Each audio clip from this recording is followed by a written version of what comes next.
সরাসরি কোরআনকে ভুল বলার কারণে তখনকার বাংলাদেশের মুসলমানের সংখ্যা ছিল 16 কোটি। 16 কোটি মুসলমান একসাথে গর্জে উঠেছিল। ভয়ে রাতের অন্ধকারে বুরকা পরে বাংলাদেশ থেকে পালিয়ে তসলিমা নাসরিন সুইডেন গিয়ে আত্মরক্ষা করেছিল। তসলিমা নাসরিন বাংলাদেশ থেকে পালিয়ে সুইডেন যাওয়ার পর বাংলাদেশে একটা জাতীয় সংসদ নির্বাচন হয়েছিল। সেই নির্বাচনে একজন মহিলা এমপি সংসদ সদস্য পদ লাভ করেছিলেন, নির্বাচনে পাশ করেছিলেন। তার নাম ছিল ফরিদা রহমান। এই ফরিদা রহমান নির্বাচনে পাশ করে সদস্য পদ লাভ করে এই পত্রিকায় একটা বিবৃতি দিলেন। তিনি বললেন, আমি তসলিমার মতো কোরআনকে ভুল বলি না, তবে সূরা নিসার 11 নম্বর আয়াতে বলা হয়েছে ছেলে পাবে 2 অংশ, মেয়ে পাবে 1 অংশ, আমরা দেওয়ার বেলায় সমানই দেব। কোরআনকে ভুল বলি না, তবে দেওয়ার বেলায় সমানই দেব। ভুল কইছস না, তোর বাপের মাথা কইছস।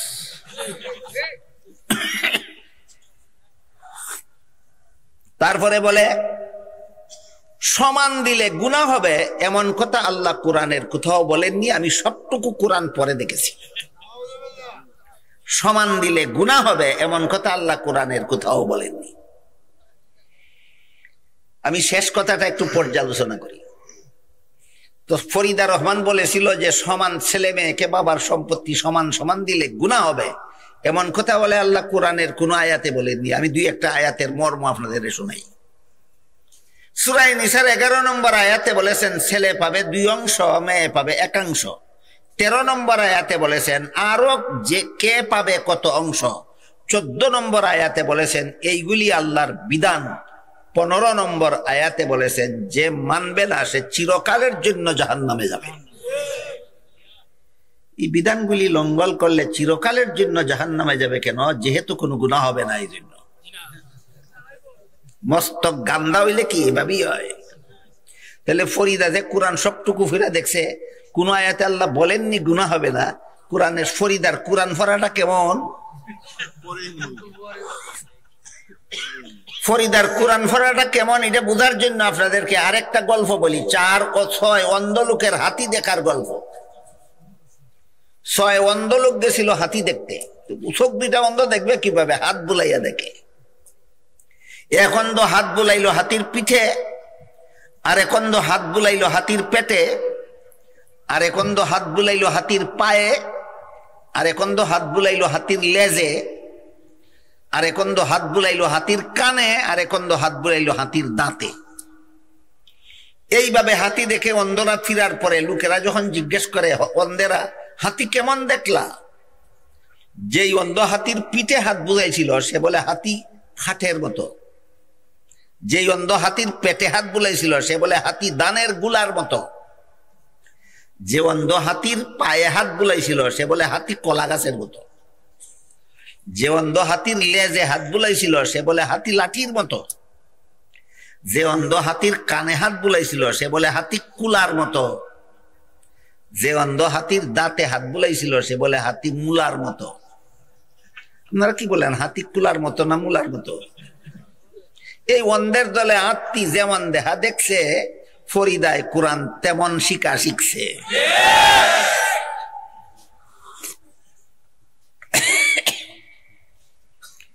সে বলে আমি কোরআনকে ভুল বলি না। কেন ভুল বলি না? কেন ভুল বললে কি হয়? এটা তসলিমার ফলায়ন থেকে শিক্ষা হয়ে গেছে। এই জন্য কোরআনকে ভুল বলি না, তবে আমরা দেওয়ার বেলায় সমান হয়ে দেব। আল্লাহ বলেছেন ছেলে 3 খরচ হলা 2 অংশ পাবে, নাই খরচ হলা 1 অংশ পাবে। এরপরে যদি দেওয়ার বেলায় সমান হয়ে দেশ, তাহলে ছেলেরেও দিলে 2 অংশ, খরচ আছে 3টা, মেয়েরও দিবে 2 অংশ, খরচ নাই একটাও। বল বিচারটা সঠিক হইল না অপরাধ হইল? এতটুকু কোরআনের এতটুকু বিধানের বিচার, ন্যায় বিচার বুঝার মতো যোগ্যতা যাদের মাথায় নাই, এদের কোরআনের কথা নিয়ে মন্তব্য করার অধিকার নাই।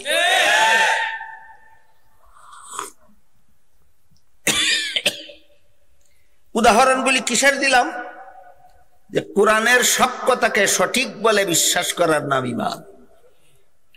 যেমন ভাবে সূরা আহজাবের 33 নম্বর আয়াতের শুরুতে আল্লাহ যে কথাগুলি বলেছেন, সঠিক বলেছেন, চূড়ান্ত যুক্তিসম্মত বলেছেন, তেমনি ভাবে সূরা নিসার 11 নম্বর আয়াতে আল্লাহ যত কথা বলেছেন চূড়ান্ত যুক্তিসম্মত কথা বলেছেন, সঠিক বলেছেন।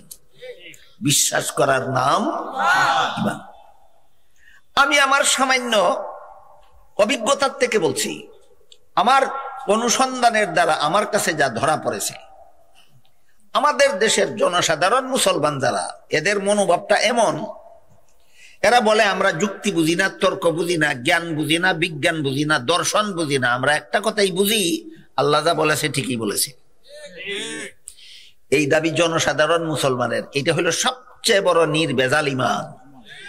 এটা হলো সবচেয়ে বড় নির্ভেজাল ঈমান।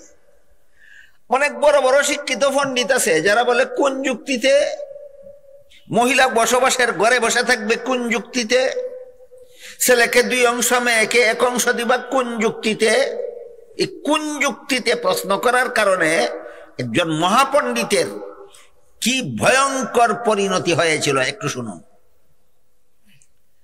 আল্লাহ আদম আলাইহিস সালামকে সৃষ্টি করার পর ফিরিস্তাদেরকে আদেশ করেছিলেন আদমকে সেজদা দিয়ে সম্মান করো। ফিরিস্তারা আদেশ পুরোপুরি পালন করেছিল।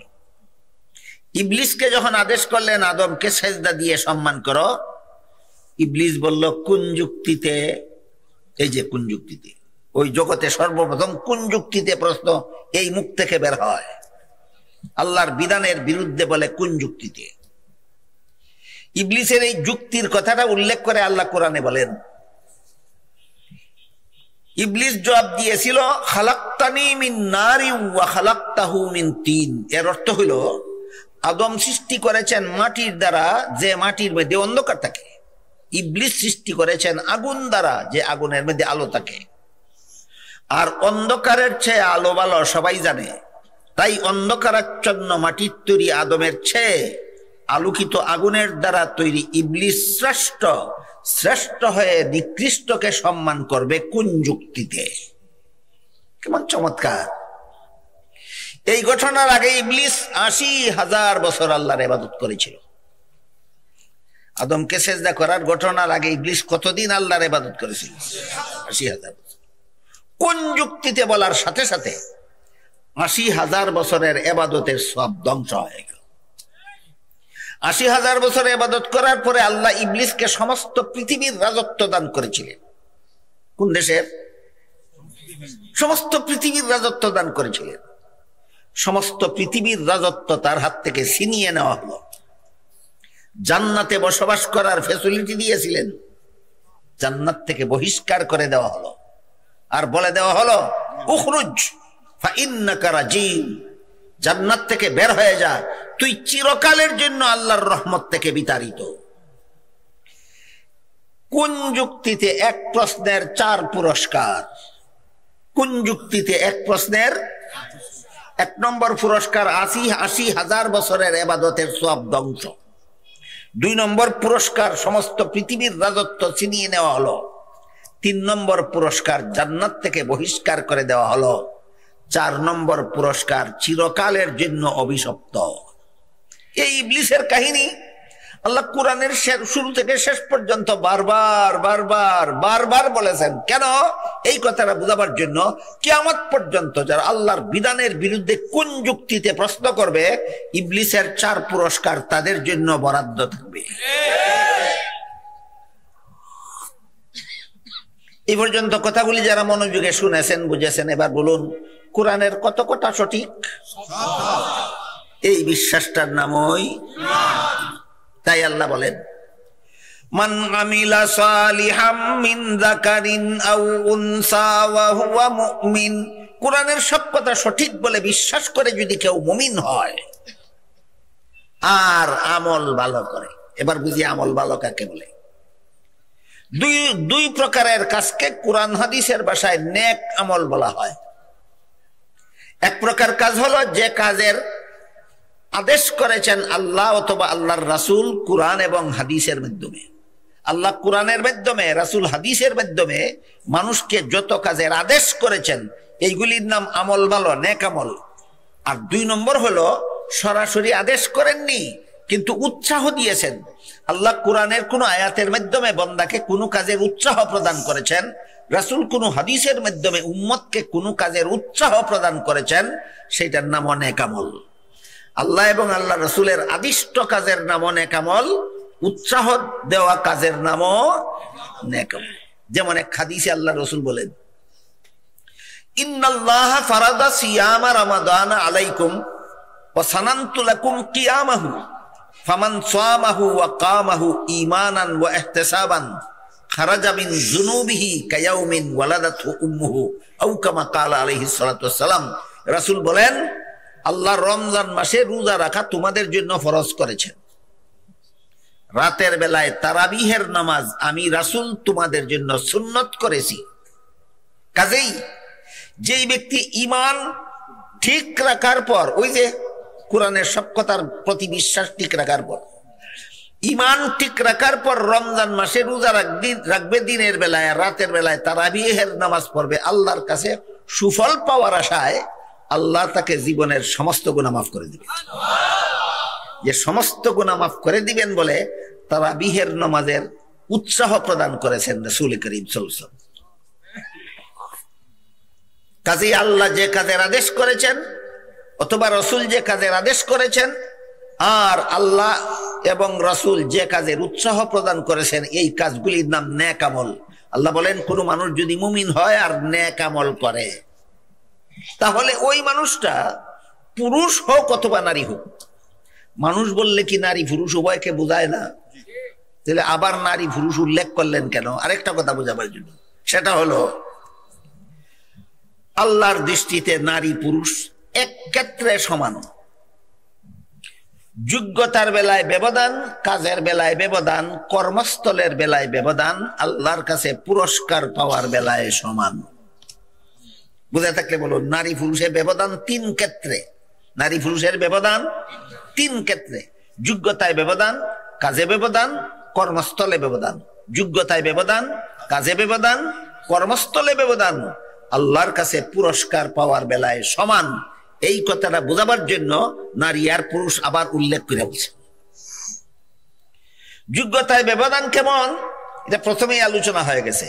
নারীর 5 দায়িত্ব পুরুষে একটাও পালন করতে পারে না, যোগ্যতা নাই, যোগ্যতা নাই। এগুলো যোগ্যতার ব্যবধান। কাজের ব্যবধান, পুরুষ উপার্জনের শ্রম খাটবে, এটা পুরুষের কাজ।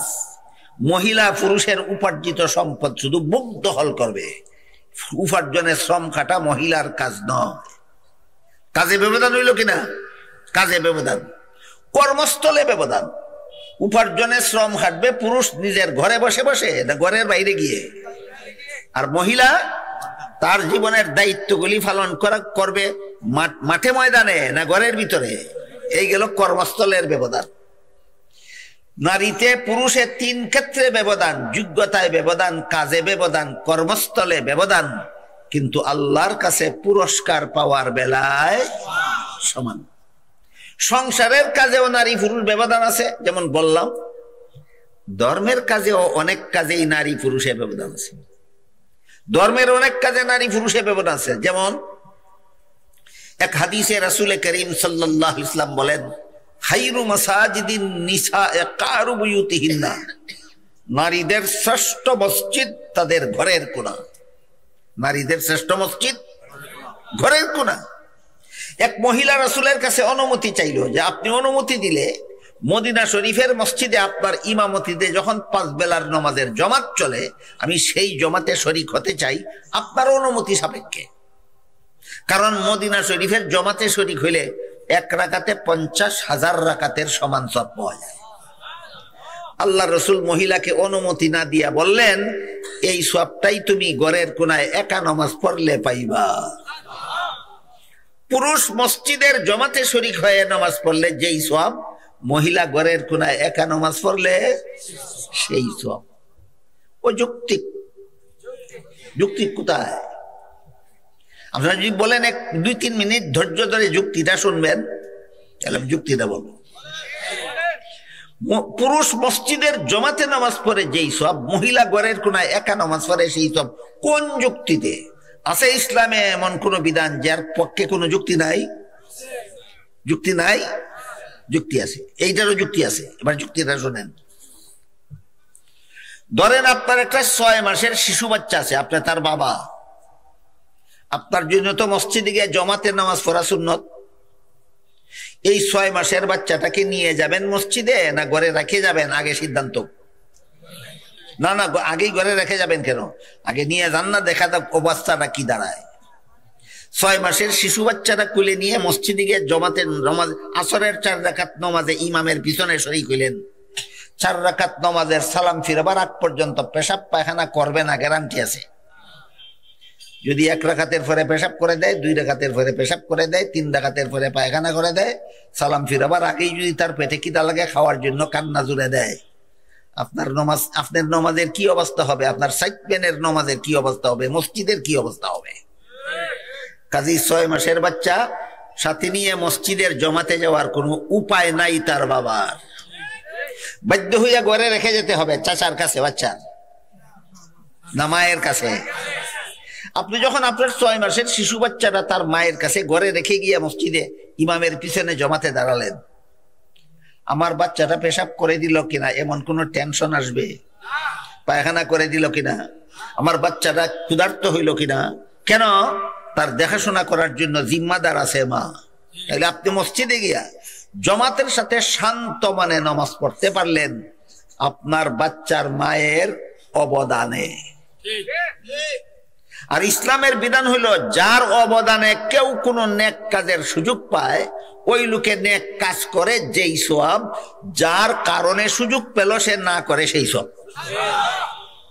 এই যুক্তিতে রাসূল বলেন, পুরুষ মসজিদের জমাতে নামাজ পড়ে যেই সওয়াব, মহিলা ঘরের কোনায় একা নামাজ পড়ে সেই সওয়াব। বলুন ইসলামের কতগুলি বিধান আছে অযৌক্তিক? ইসলামে অযৌক্তিক কোনো বিধান নাই। কিন্তু আমাদের সমাজে পণ্ডিতে ভরা, শুধু 1 থেকে 10 বেশি এইটা বুঝে, কিন্তু কত নম্বরে ফাঁস করলে পরীক্ষায় নম্বর বেশি ভাই এত কথা বুঝে না। এরকম পণ্ডিতরাই কয় যে নারী পুরুষের জন্য মসজিদ দিকে জমাতে নামাজ পড়া সওয়াবের কাজ, মহিলা কেন তারাবির নামাজ ঘরে পড়বে? যে সমস্ত মহিলা তারাবির নামাজ জমাতে পড়ার জন্য ঘর থেকে বের হয়ে যায়, এরা নামাজ পড়ে না, নামাজ নামের ফ্যাশন। নামাজ না, নামাজ নামের ফ্যাশন। এরা রসুল থেকে বেশি বুঝে। কার থেকে বেশি বুঝে? রসুল কি বুঝাইলেন এতক্ষণ? রসুল বুঝাইছেন পুরুষ মসজিদে গিয়ে জমাতে নামাজ পড়লে যেই সব, মহিলা ঘরের কোনায় একা পড়লে সেই সব। চূড়ান্ত যুক্তিসম্মত বিধান। সে বলে আমার ওয়াইফকে আমি ওই বাড়ি পাঠাইছি জমাতে তারাবি করার জন্য। তুমি রসুল থেকে বেশি বুঝো, তুমি এত বড় পণ্ডিত কেন? এই জন্য আল্লাহ পাক রব্বুল আলামিন, নারী পুরুষের যোগ্যতায় ব্যবধান আছে, কাজে ব্যবধান আছে, কর্মস্থলে ব্যবধান আছে, কিন্তু আল্লাহর কাছে পুরস্কার পাওয়ার বেলায় সমান বুঝাবার জন্য মিন যাকারিন আও উনসা বলেছেন। সমান কিভাবে হলো? পুরুষ জমাতে নামাজ ফিরে যেই সব, মহিলা একা ফিরে সেই সব। এবার বলুন নারী পুরুষ সমান কোথায়? আল্লাহর কাছে পুরস্কার পাওয়ার বেলায়। এই জন্যই জুমার নামাজ পুরুষের জন্য ফরজ, মহিলার জন্য ফরজ নয়। ঈদের নামাজ পুরুষের জন্য ওয়াজিব, মহিলার জন্য ওয়াজিব নয়। 5 বেলার নামাজ এবং তারাবিহের নামাজ জমাতের সাথে পড়া পুরুষের জন্য সুন্নত, মহিলাদের জন্য সুন্নত নয়। কিন্তু রাসূল পরিষ্কার বলে দিয়েছেন, পুরুষ মসজিদের জমাতে নামাজ পড়লে যেই সওয়াব, মহিলা ঘরের কোনায় একা নামাজ পড়লে সেই সওয়াব। এছাড়া পুরুষ যদি যুদ্ধের ময়দানে শত্রুর মোকাবেলা লড়াই করে, ন্যায় সঙ্গত যুদ্ধ যদি হয়, তাহলে পুরুষে পায় জেহাদের সওয়াব। রাসূল বলেন মহিলা স্বামীর গড় করলেও পায় জেহাদের সওয়াব। পুরুষ যুদ্ধের ময়দানে বিজয়ী হয়ে ফিরে আসলে পায় গাজীর সওয়াব। রাসূল বলেন মহিলা সন্তান প্রসবের পরে বেঁচে থাকলেও পায় গাজীর সওয়াব। পুরুষ যুদ্ধের ময়দানে শত্রুর হাতে নিহত হলে পায় শহীদের সওয়াব। রাসূল বলেন মহিলা ও সন্তান প্রসবের সময় মারা গেলে পায় শহীদের সওয়াব। দেখুন, জেহাদের সওয়াব, গাজীর সওয়াব, শহীদের সওয়াব পুরুষেরও আছে, মহিলারও আছে, কিন্তু কাজ একই না? কাজ ভিন্ন। কাজ ভিন্ন, কিন্তু সোয়াব সমান, পুরস্কার সমান। এই নারী পুরুষ আল্লাহর কাছে পুরস্কার পাওয়ার বেলায় যে সমান, এই কথাটা বোঝাবার জন্য আল্লাহ আবার উল্লেখ করেছেন বিন জাকারিন আও উনসা, ইমানদার নেক আমলওয়ালা লোকটা পুরুষ হোক অথবা নারী হোক, আমি আল্লাহ উভয়কেই পবিত্র জীবন দান করব। এবার হইল পবিত্র জীবনের ব্যাখ্যা। পবিত্র জীবনের দুই ব্যাখ্যা, একটা হইল দুনিয়াতে পবিত্র জীবন, আর একটা হইল আখেরাতে পবিত্র জীবন। দুনিয়ার পবিত্র জীবন এর ব্যাখ্যাটা একটু কিছুটা কঠিন এবং একটু সময় সাপেক্ষ, ওই জন্য আজকের মতো এই আলোচনাটা আমি মুলতবি রাখলাম। আখেরাতের পবিত্র জীবন হলো, ব্যাখ্যা হলো জান্নাতি জীবন। যে নারী পুরুষ ইমানদার হবে, নেক আমল করবে, আমি আল্লাহ তাকে পরকালে পবিত্র জীবন দান করব, মানে জান্নাতি জীবন দান করব। তাই আল্লাহ পাক রব্বুল আলামিন আপনাদের আমাদের সবাইকে ঈমান ঠিক রেখে নেক আমল করে জান্নাতি জীবন লাভ করার সৌভাগ্য দান করুন। সবাই বলুন আমিন। সুবহান রাব্বিকা রাব্বিল ইজ্জাতি আম্মা ইয়াসিফুন ওয়া সালামুন আলাল মুরসালিন ওয়াল হামদুলিল্লাহি রাব্বিল আলামিন।